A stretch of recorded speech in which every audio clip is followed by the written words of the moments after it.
अष्टावक्र गीता अद्वैत वेदांत का एक अत्यंत महत्वपूर्ण ग्रंथ है, जिसे महागीता भी कहा जाता है। कहा जाता है कि ऋषि अष्टावक्र का शरीर जन्म से ही 8 स्थानों से टेढ़ा था, जिसके कारण उनका नाम अष्टावक्र पड़ा। हालांकि हिंदू धर्म में श्रीमद् भगवद गीता को सर्वश्रेष्ठ ग्रंथ माना जाता है, लेकिन ज्ञान के सर्वोच्च स्तर पर पहुंचने के लिए अष्टावक्र गीता को भी अत्यंत महत्वपूर्ण माना जाता है।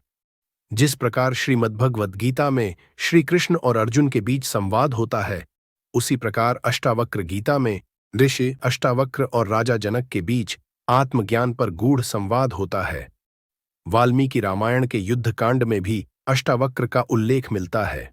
जब रावण वध के पश्चात देवराज इंद्र के साथ राजा दशरथ अपने पुत्र श्रीराम से मिलने आते हैं, तब वे कहते हैं, हे महात्मा राम, मैं तुम्हारे जैसे सुपुत्र द्वारा उतना ही कृतार्थ हुआ हूं जितना एक धर्मात्मा ब्राह्मण अपने पुत्र अष्टावक्र से होता है। अब हम अष्टावक्र गीता के पहले अध्याय की ओर बढ़ते हैं, जहां वृद्ध राजा जनक बालक अष्टावक्र से एक गूढ़ प्रश्न पूछते हैं कि है मुनिवर, कथम ज्ञानम अवाप्नोति कथम मुक्तिः भविष्यति वैराग्यम च कथम प्राप्तम एतद् ब्रूहि मम प्रभो। गुरुदेव, मुझे बताइए कि कैसे ज्ञान प्राप्त किया जा सकता है, मुक्ति कैसे मिलेगी और वैराग्य को कैसे प्राप्त किया जा सकता है। इस श्लोक में राजा जनक अष्टावक्र ऋषि से प्रश्न करते हैं कि ज्ञान की प्राप्ति कैसे होती है, मोक्ष कैसे संभव है और वैराग्य कैसे उत्पन्न होता है। वे इन्हें जानने के लिए जिज्ञासा प्रकट करते हैं और अष्टावक्र से इनका समाधान बताने का अनुरोध करते हैं। यह श्लोक आत्मज्ञान, मुक्ति और वैराग्य जैसे गूढ़ आध्यात्मिक विषयों पर मार्गदर्शन प्राप्त करने की गहरी आकांक्षा को दर्शाता है। इस पर ऋषि अष्टावक्र मुस्कुराए और राजा जनक को एक सरल लेकिन गहरा उत्तर दिया। उन्होंने कहा, मुक्तिमिच्छसि चेतात्वम विषयान विषवत्यज क्षमार्जव दयातोष सत्यम पीयूषवत पिब। यदि तुम मुक्ति चाहते हो तो सांसारिक इच्छाओं को विष के समान त्याग दो और क्षमा, सरलता, दया, संतोष और सत्य को अमृत के समान ग्रहण करो। ऋषि अष्टावक्र ने हमें बताया कि अगर हमें मुक्ति प्राप्त करनी है तो हमें अपनी सांसारिक इच्छाओं को त्यागना होगा। ये इच्छाएं हमारे मन को अशांत करती हैं और हमें असली शांति से दूर ले जाती है। इन्हें विष की तरह समझें जो हमारे जीवन को खराब कर देती हैं। अब अष्टावक्र हमें यह भी बताते हैं कि हमें किन गुणों को अपनाना चाहिए। वे कहते हैं कि क्षमा, सरलता, दया, संतोष और सत्य को अपनाने से हमारी आत्मा शुद्ध होती है।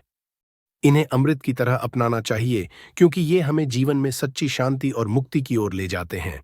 अष्टावक्र हमें सिखाते हैं कि भौतिक इच्छाओं को त्यागने से हमें आंतरिक शांति मिलती है। न ही देहात्मना प्राप्तम न ही शरीर वर्जितम विषयेषु न केवलम सम्यक दृष्ट्यान्यत एव ही।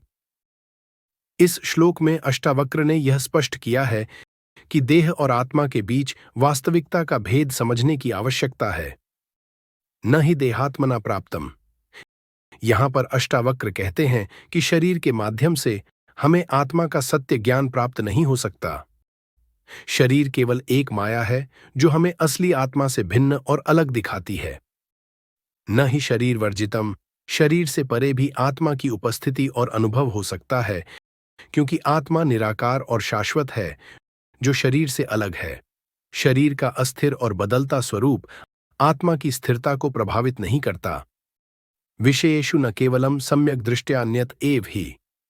इस वाक्य में अष्टावक्र ऋषि यह कहते हैं कि बाहरी भौतिक सुखों और विषयों का सही दृष्टिकोण से मूल्यांकन नहीं किया जा सकता।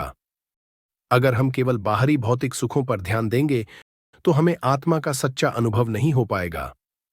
विषयों का सही अर्थ तब समझ आता है जब हम उन्हें आत्मा और ब्रह्म के दृष्टिकोण से देखें, न कि मात्र शरीर के स्तर पर। इस श्लोक के माध्यम से अष्टावक्र यह सिखाते हैं कि आत्मा का अनुभव केवल देह या विषयों से परे जाकर ही संभव है, और यह समझने के लिए हमें सही दृष्टिकोण और ध्यान की आवश्यकता है। इसे एक उदाहरण से समझते हैं। जैसे किसी व्यक्ति को कोई प्रिय वस्तु मिल जाती है, लेकिन अगर वह वस्तु खो जाती है तो वह दुखी हो जाता है। यही कारण है कि हम बाहरी चीजों पर अपनी खुशी को निर्भर करते हैं, लेकिन यह हमेशा अस्थायी होता है। अष्टावक्र ने बताया कि जब हम क्षमा, संतोष, दया, सत्य और सरलता जैसे गुणों को अपनाते हैं तो हमारी आत्मा शुद्ध होती है। क्षमा राजो गुणेन्द्राणि मयि सत्यम दया तथा संतोषो आत्मसंतुष्टे सत्य स्थैर्यम आत्मनि। क्षमा, सत्य, दया, संतोष ये गुण आत्मा की शुद्धता के लिए आवश्यक हैं। यह अमृत के समान है जो जीवन को शांति और स्थिरता प्रदान करते हैं।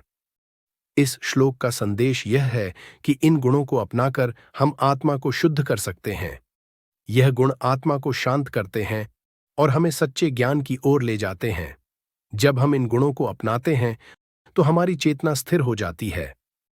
अष्टावक्र गीता में यह बताया गया है कि आत्मा न तो शरीर है, न मन और न ही इच्छाएं। आत्मा केवल एक साक्षी है जो सब कुछ देखती है लेकिन किसी से भी जुड़ी नहीं होती। न तत्त्वं शरीरम न तत्त्वं मनो न तत्त्वं आत्मनि विवेकम च न विद्यते। आत्मा केवलम ब्रह्मा है। आत्मा न तो शरीर है, न मन है, न ही कोई अन्य भावना। वह केवल शुद्ध ब्रह्म है जो साक्षी रूप में सब कुछ देखता है।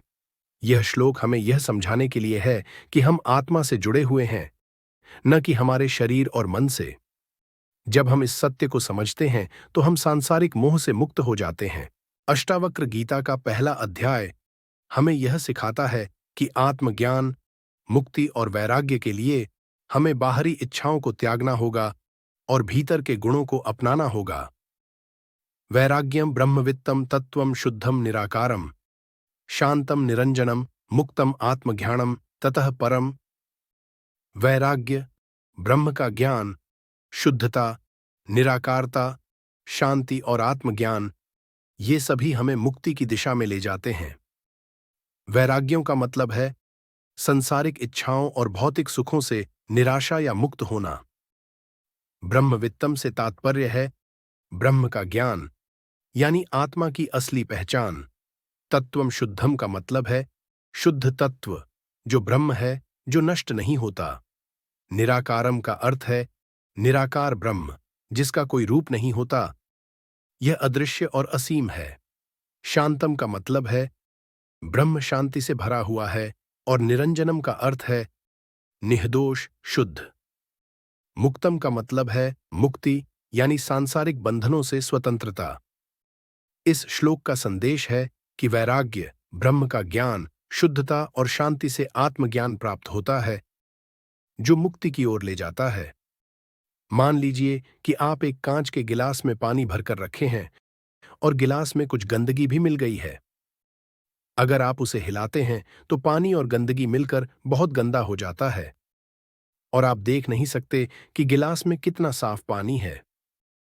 अब यदि आप गिलास को कुछ देर के लिए स्थिर रख देते हैं तो धीरे धीरे गंदगी तल में बैठ जाती है और ऊपर का पानी साफ दिखने लगता है। यह गिलास हमारे मन की स्थिति को दर्शाता है।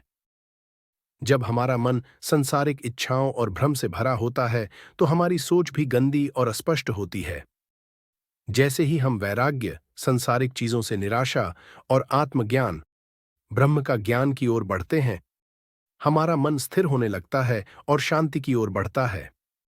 शांति, शांतम की तरह हम अपने भीतर गहरी स्पष्टता महसूस करते हैं और ब्रह्म के निराकार और निरंजन स्वरूप को पहचानते हैं। जैसे गिलास में गंदगी बैठ जाती है और पानी साफ हो जाता है, वैसे ही हमारे जीवन में भी आत्मज्ञान की प्राप्ति से हम मुक्ति, मुक्तम की स्थिति तक पहुंचते हैं।